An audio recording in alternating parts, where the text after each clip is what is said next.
Hi everyone, it's Zoya here again. And today I'd like to talk a little about how to write a cadenza.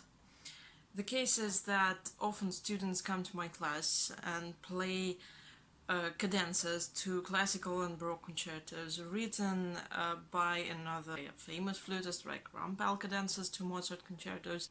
I feel that they sound as though they are playing a composition that was written by another person, and the cadenza is meant to be played like an improvising beat, or like a piece that you have written, or like a thought that you have thought about, and not the other person. So the cadenza is basically your impression about the beauty of the concerto written by a composer.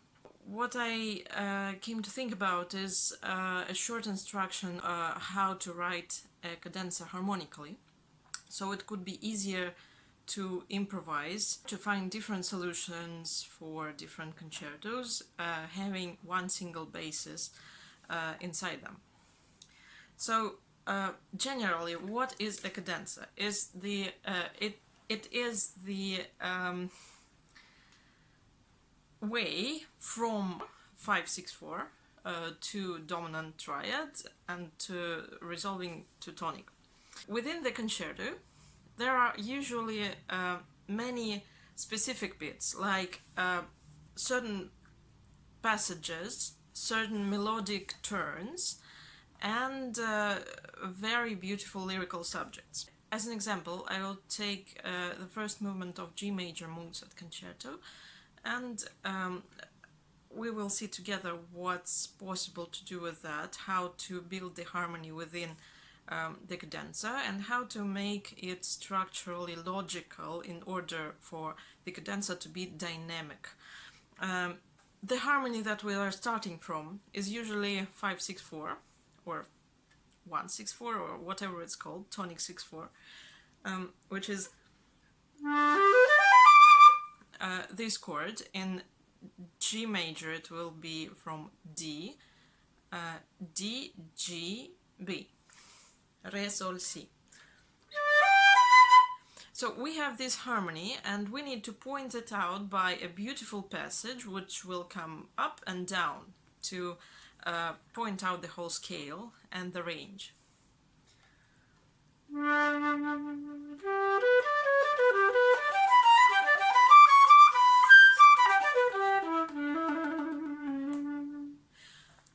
It can be different versions of it. For example, one of my favorite laws in improvising cadenzas is usually when you write a scale going up, write the arpeggio going down, or change the passage in order for that to be colorful and not just technical. So, for example,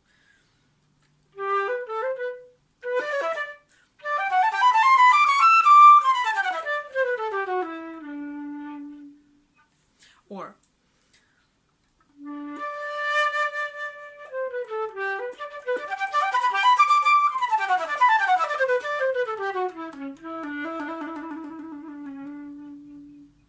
so we are taking either arpeggios on this chord or scales which start from the basic notes of this chord, and we come up and down. Then we need to introduce the theme from the concerto. It can be the first theme, but it's not really a good way to develop the material. Usually it's better to use the lyrical subject from the concerto, which is the second subject. A beautiful lyrical theme in the Mozart concerto, it's like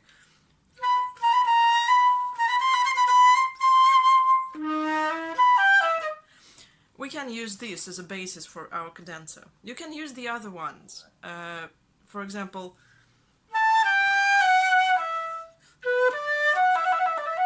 this one is also beautiful, but we will start with the second theme. So we have this melody.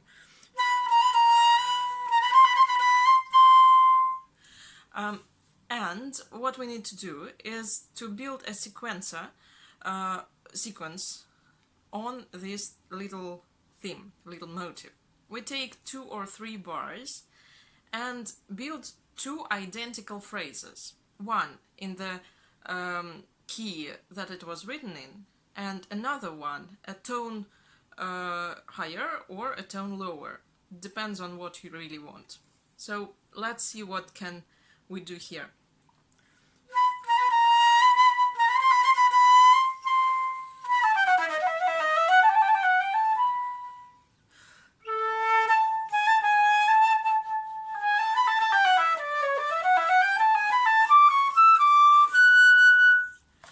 So we play the motives and we decorate them with some figurations, with some passages, or just leave it like they are. It's also beautiful. Like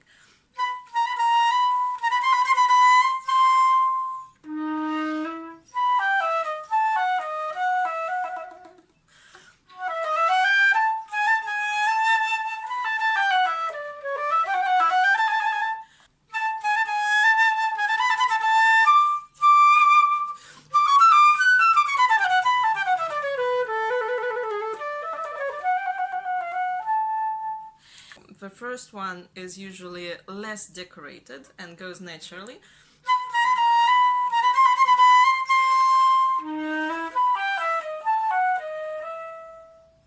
It can be a little bit decorated in the end.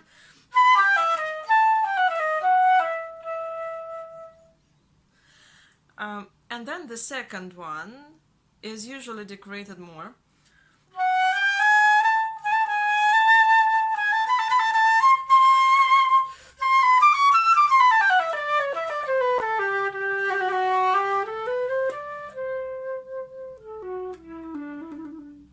And I got a little bit confused on which notes do I stop, and I have a suggestion for that. Actually, you need to stop on the dominant note when you finish the second wave of the lyrical theme. One of the main tricks in the cadenza is to find silence in music, because when you play with orchestra you don't usually have enough time for listening the acoustics, listening the natural reverberation of the whole. And when you are alone, you have the chance to feel the beauty of both the notes and the silence between the notes. And that's crucially important. So when we play a lyrical subject, it's very useful to stop on the notes which you find really beautiful.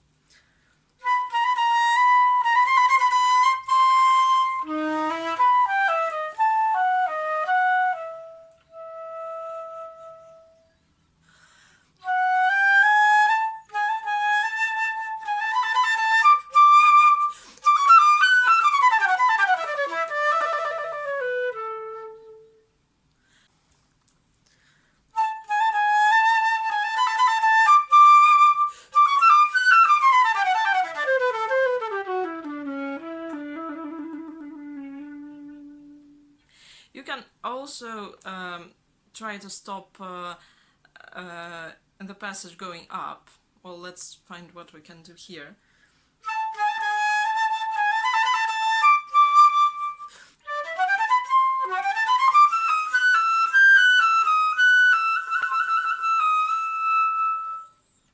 And then we need a joining passage to the dominant chord, because the next part of the cadenza will be the rhythmical part. And it will be the progression of the chords which will lead us to the dominant triad. So, for example,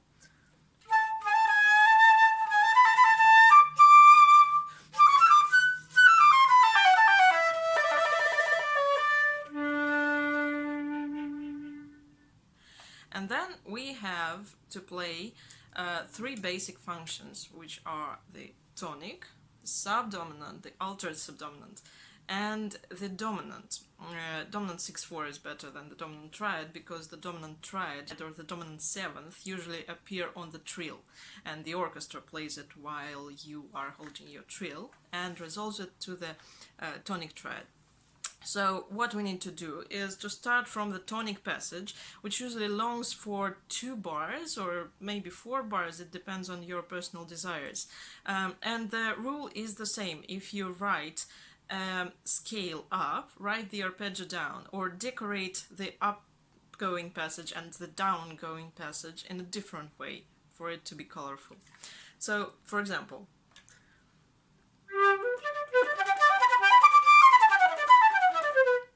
that's 2 bars on 4/4.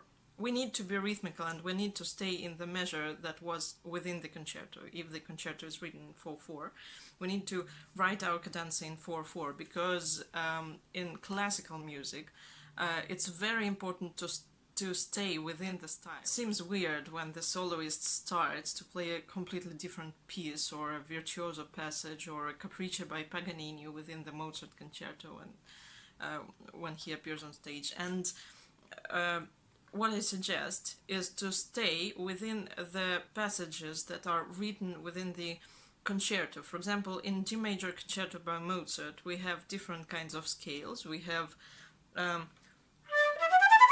third passages.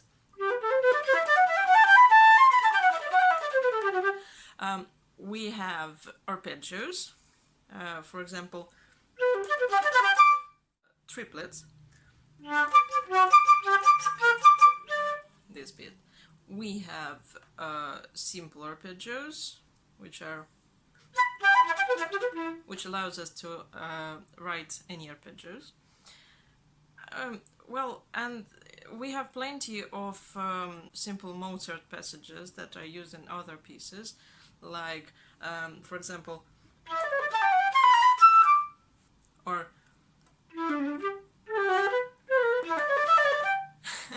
even the associations with the different pieces can be really enjoyable within the concerto, but it needs to be the same composer. Okay, I will do several versions of the tonic passage, so you could have a choice from them. That's 2 bars.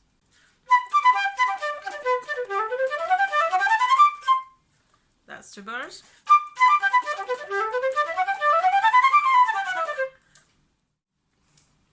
Then you need to write another 2 bars of subdominant, which can be subdominant triad or subdominant altered chords, like starting from the C natural or C sharp. So C natural is this triad, and the altered subdominant will be like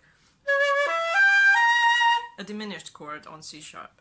So we'll start with the natural and see whether we can alter it through these 2 bars, which are all subdominant. I'll start from the tonic bars and try to improvise the subdominant bars as it goes natural.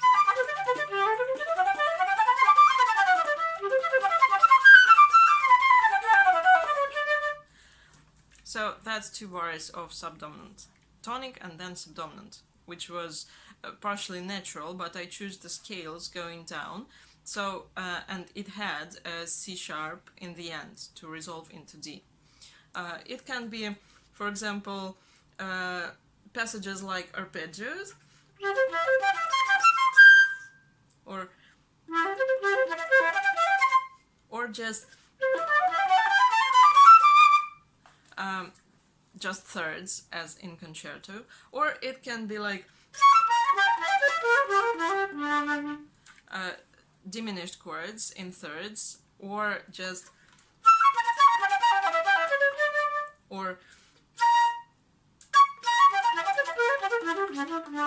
any kinds of passages that were met in the concerto will suit this beat.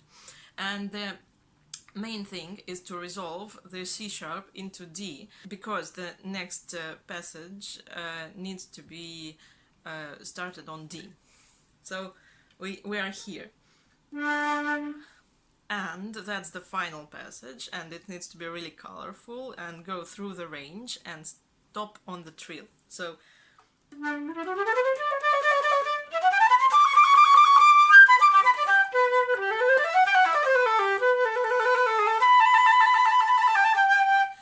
or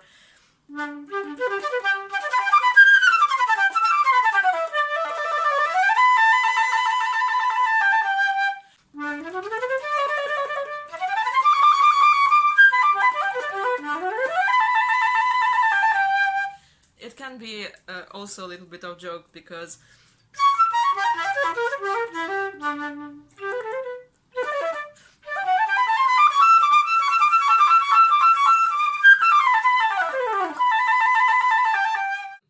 It can go up to G and down, for example, to D, and then back to trill.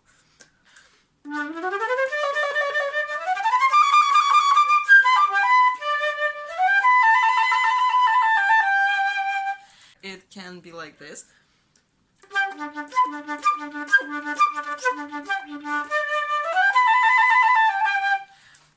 That's not really effective.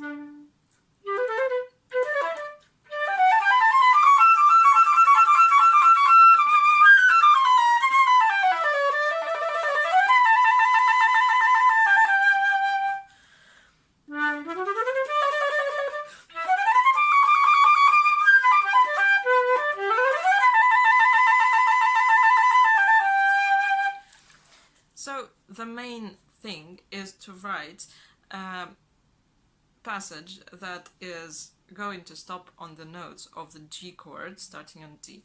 So Re, Sol, Si, D, G, B.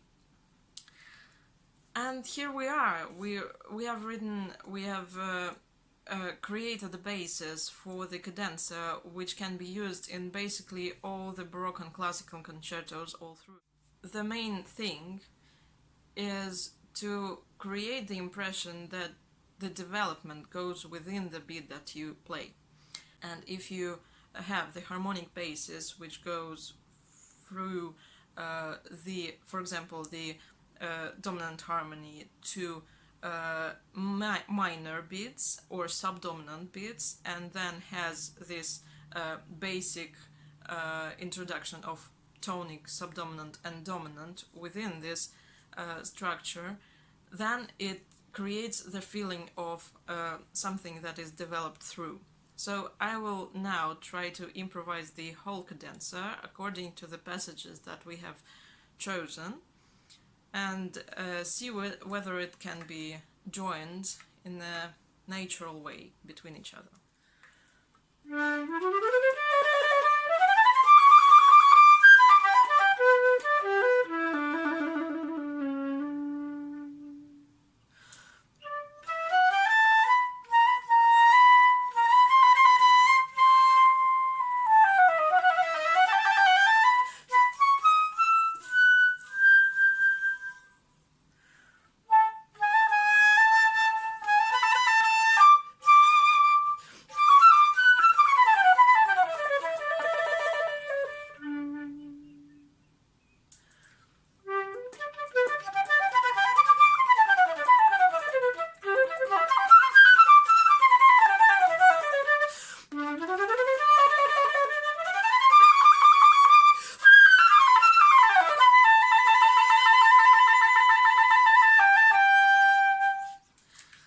That's a very basic part.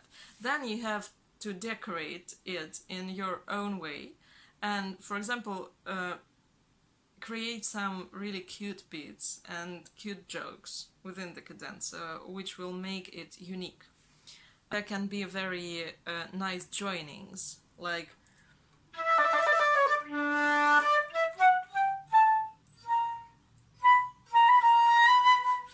it can be scales, it can be chromatic scales, it can be cute passages.